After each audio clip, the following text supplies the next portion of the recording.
सोहणे नबीअ जे शान मथां को कखु न असीं सहंदासीं। सोहणे नबीअ जे शान मथां को कखु न असीं सहंदासीं।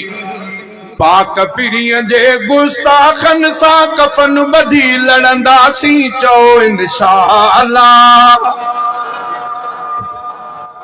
तू इनखे न करे हेॾे मुंडियो बि ख़्याल कर, परे कर हिनखे भला, परे कर थोरो हथ विधा दंद भॻाई काथे मां हिनखे फिर दाढ़ीअ वारा बेदाढ़ा सभु उनजी आहियूं उम्मत। मीर मुहम्मद मिठड़े जी आ सभ खे प्यारी इज़्ज़त। मीर मुहम्मद मिठड़े जी आ सभ खे प्यारी इज़्ज़त। मर्द ऐं मायूं जवान ऐं पोढ़ा पुठिते न पिण हटंदासीं। चओ इंशाअल्लाह, चओ इंशाअल्लाह, हो चओ इंशाअल्लाह। सोहणे नबीअ जे शान मथां को तिर न असीं सहंदासीं। सोहणे नबीअ जे शान मथां को कखु न असीं सहंदासीं। पाक पिरीअ जे गुस्ताखनि सां कफन ॿधी लड़ंदासीं। चओ इंशाअल्लाह, चओ इंशाअल्लाह, हो चओ इंशाअल्लाह।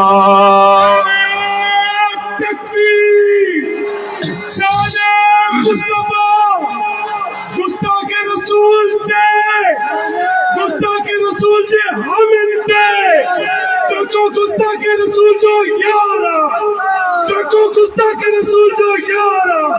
गुस्ताखे रसूल की एक ही सजा, नारे तकबीर। माओ का वधे पीओ का वधे औलाद का वधे आ प्यारो। माओ का वधे पीओ का वधे औलाद का वधे आ प्यारो। माल का वधे आ प्यारो प्यारो, साह का वधे सुहारो। माल का वधे आ प्यारो प्यारो, साह का वधे सुहारो। जंहिंजे करे ही जहान ठहियो उन जे मथां मरंदासीं। चओ इंशाअल्लाह, चओ इंशाअल्लाह, हो चओ इंशाअल्लाह। सोहणे रसूल जे शान मथां को कखु न असीं सहंदासीं। सोहणे रसूल जे शान मथां को कखु न असीं सहंदासीं। पाक पिरीअ जे गुस्ताखनि सां कफन ॿधी लड़ंदासीं। चओ इंशाअल्लाह, चओ इंशाअल्लाह, हो चओ इंशाअल्लाह। सोहणे रसूल जे गुस्ताखनि ते गॾिजी चओ सभु लानत। रसूल जे गुस्ताखनि ते, रसूल जे गुस्ताखनि ते, गुस्ताखनि जे हामिल ते, गुस्ताखनि जे हामिल ते।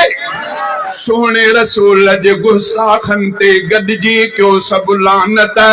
सोहणे रसूल जे गुस्ताखनि ते गॾिजी कयो सभु लानत।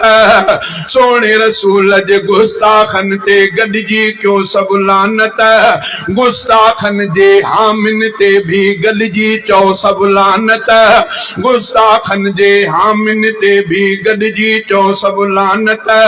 साथ निभाए सोहणे नबीअ सां जन्नत में पुॼंदासीं। चओ इंशाअल्लाह, चओ इंशाअल्लाह, हो चओ इंशाअल्लाह। सोहणे नबीअ जे शान मथां को कखु न असीं सहंदासीं।